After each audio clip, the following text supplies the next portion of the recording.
ในการเทรดของเราบ่จำเป็นต้องอยู่ในตลาดดนใช้เวลาในการเทรดประมาณ5นาที10นาทีก็ได้แล้วหาจังหวะในการเข้าออร์เดอร์เอาและในระหว่างที่เราเทรดนี่เนาะบ่จำเป็นต้องออกทุกออร์เดอร์ออกทุกไม้ก็ได้รอในจุดที่เรานั้นมั่นใจจุดที่มันตรงกับทริกของเราที่เราฝึกฝนเราเทรดมาแล้วเห็นว่ามันอัตราชนะสูงและเราจึงค่อยออกออร์เดอร์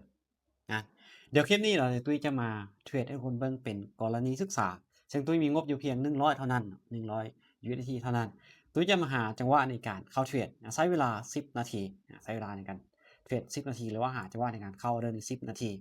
เดี๋ยวเบิ่งว่าจะได้จักไม้ใน10นาทีนี่แล้วเราจะมีกำไรบ่เดี๋ยวนี้เท่านั้นเดี๋ยวเบิ่งนำกันเนาะแน่นอนการเทรดนี้มันก็มีความเสี่ยงที่สูงถึงแม้ว่าผลตอบแทนที่มันให้หลายก็ตามแต่อย่าลืมว่าอีกอย่างที่มันให้ผลตอบแทนที่สูงความเสี่ยงมันก็สูงเช่นกันถ้าว่าใครที่อยากจะลองเข้ามาศึกษาทางด้านการเทรดอยากเก่งกำไรทางด้านนี้ก็แนะนำให้ศึกษาให้ดีๆเขาเนาะตอนนี้ตุ้ยอยู่ในกราฟของ BNB อยู่ในกราฟของ BNB ได้เดี๋ยวตุ้ยจะมาหาจังหวะในการเข้าเทรดซึ่งณตอนนี้เนาะตุ้ยเห็นเลยว่ากราฟมันลิ้นอยู่ในไซด์เวย์ในจุดนี้เขาเนาะจะตีกรอบเลยโอเคเห็นบ่มันขึ้น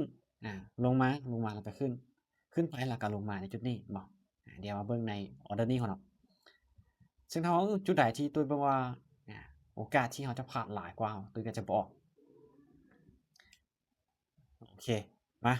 มานี่จัดซื้อไปแล้วเนาะ100นี่มีโอกาสอยู่ประมาณ2หรือ3ใบ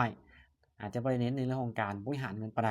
เพราะว่าตุ้ยจะเน้นในการรอจังหวะเอาจุดนี้เป็นหยังที่ว่าตามซื้อขึ้นไปแน่นอนเนาะทุกคนเบิ่งในช่วงนี้เห็นบ่กราฟคือมันลิ้นไซด์เวย์คือที่ข้อยบอกไว้มันลิ้นในกรอบจุดนี้ปึ๊บลงมา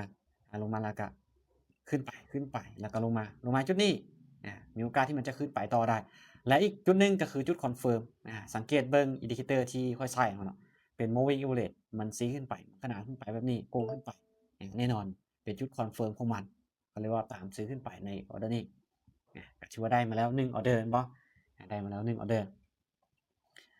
เดี๋ยวจะรอจังหวะอีกก่อนเนาะรอจังหวะอีกโอเคถ้าว่าออร์เดอร์นี้มันเล่นอยู่ระหว่างก้ำกึ่งในจุดนี้ค่อยจะบ่ออกออร์เดอร์เนาะค่อยจะออกออร์เดอร์ก็ต่อเมื่อมันขึ้นมาต่ำในโซนนี้แล้วรอให้อินดิเคเตอร์มันคอนเฟิร์มแล้วตุ้ยจึงจะตามขายลงมาในช่วงนี้ถามว่าตามขายได้บ่ตุ้ยยังบ่ขายเทื่อเนาะยังบ่ขายเทื่อรอให้มันขึ้นมาตามกับกรอบถึงหรือว่าโซนที่เป็นฐานต่างๆใกล้ๆนี่แล้วอินดิเคเตอร์ตัวเนี้ยมันซี้ลงมามันขนานลงมาจึงจะตามขายจึงมีโอกาสที่จะวินของเขาจะสูงเห็นบ่ในการเทรดเราก็ต้องได้มีฮู้จุดใดควรเข้าจุดใดบ่ควรเข้าเนาะต้องมาฮู้ในจุดนี้โอเคบ่เข้าขายในออร์เดอร์นี้ก็ผ่านไปอาก็ต้องได้รอจังหวะเอาการรอจังหวะนี้บ่ได้เป็นการเสียเวลาเราเนาะแต่เป็นการที่เรารอจุดที่มันคอนเฟิร์มจุดที่เราสามารถทำกำไรจากตลาดได้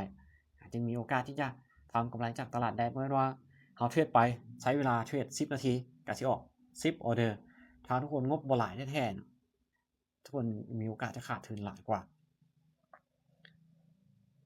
โอเคออร์เดอร์นี้เราจะผ่านไปก่อนก็คือที่ค่อยบอกไปมันบ่ตรงกับเงื่อนไขเลยบ่ออกเดี๋ยวเบิ่งออร์เดอร์ต่อไปเนาะถ้ามันบ่สามารถทะลุในจุดนี้ได้ออร์เดอร์ต่อไปมีโอกาสที่จะเป็นไปตามแผนของเราอยู่ถ้าว่าแท่งตัวนี้เป็นแดงแล้วออร์เดอร์ต่อไปนี่มีโอกาสจะเป็นไปตามแผนและเราสามารถที่จะกดเซลล์หรือว่าขายได้เดี๋ยวมารอลุ้นของเราอาออร์เดอร์นี้น่าจะปิดแดงของเราน่าจะปิดแดงงามๆแล้วออร์เดอร์นี้บ่มันขึ้นลิ้นตามกรอบของมันลงขึ้นลงลงขึ้นลงตามกรอบมันลิ้นในไซด์เวย์ณตอนนี้โอเคปรับเงินเลยของเราออร์เดอร์นี้เขาจะปรับเงินเลยถ้าว่าแท่งตัวนี้มันลงแบบบ่หลายเกินไปแท่งเทียนบ่ยาวเราตามขายได้แต่ถ้าว่ายาวถ้าว่าในจุดที่มันลงมายาวแล้วราคาปิดของมันห่างจากเส้น Moving Average หลายมันจะกลับขึ้นไปหาคือเก่าถ้าว่าได้อยู่ประมาณนี้ไหนก็ได้อยู่โอเคออร์เดอร์นี้คอนเฟิร์มเขาเนาะขายเลยนี่มาออร์เดอร์นี้เดี๋ยวเบิ่งเนาะโอเคงามๆนี่เห็นบ่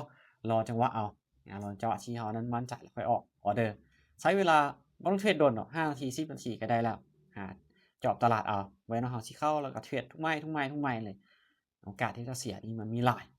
เนาะจุดนี้มันก็คอนเฟิร์มตามที่ข้อยนั้นได้บอกไปตั้งแต่ก่อนหน้านี้หั้นเนาะตั้งแต่2นาทีก่อนหน้านี้ว่ารอในจุดที่มันคอนเฟิร์ม indicator มันคอนเฟิร์มลงมาแล้วแท่งเทียนตัวนี้มันเป็นแท่งเทียนสีแดงตามขาลงมานี่2ออร์เดอร์พอกำไรแล้ว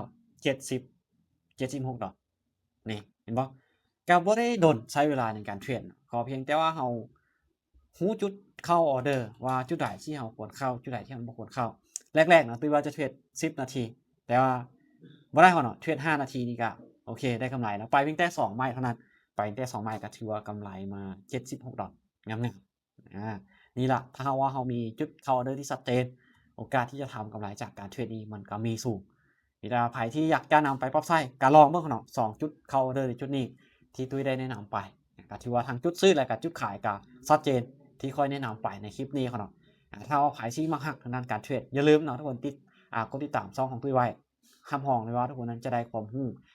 ได้ทางเทคนิคการเทรดดีๆที่ทุกคนสามารถนำเอาไปเก็งกำไรจากตลาดได้แน่นอน